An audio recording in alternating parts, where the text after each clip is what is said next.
Ito yung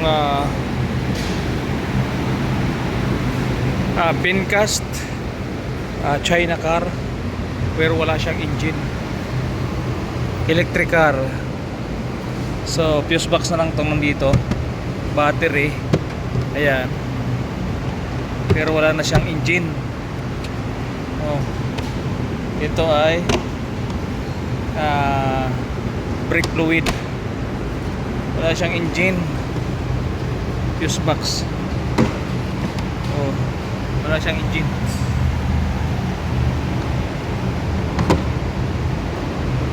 Tignan natin ito, ano to, wala.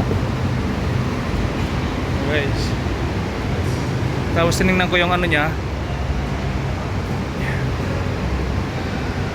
ito yung loob niya.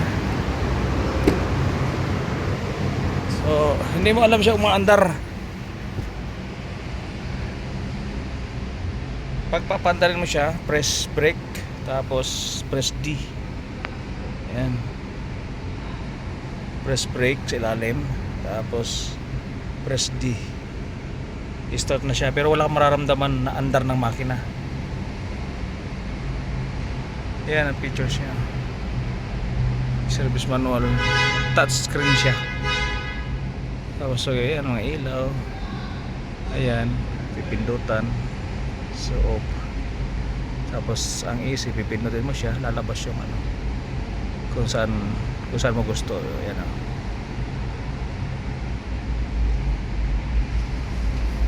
Iba na, grabe na yung mga sasakyan na to, wala nang makina.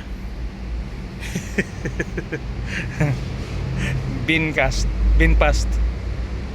wala siyang makina. Electric car, wala na siyang diesel, wala siyang gasoline. Maliit na lang yung makina niya. Hindi ko alam kung nasa ang makina nito.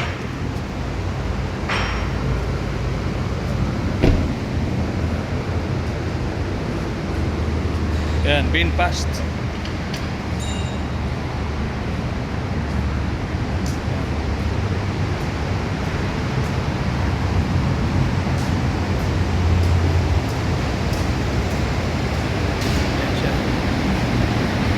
Ayan siya.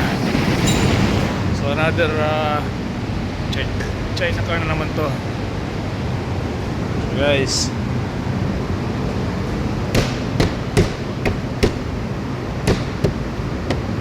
Tayo mag-lock.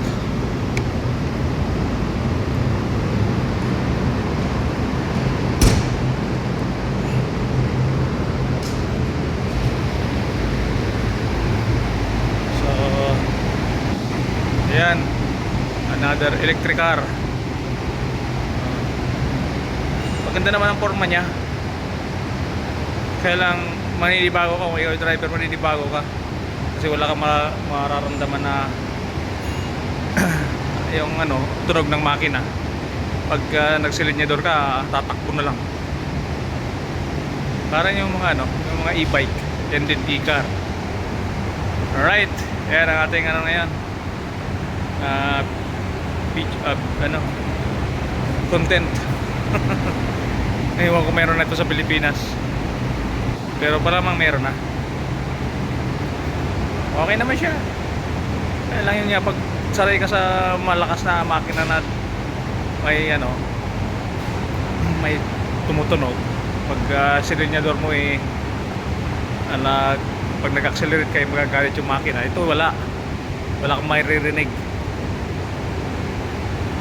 Alright, thank you, bye bye.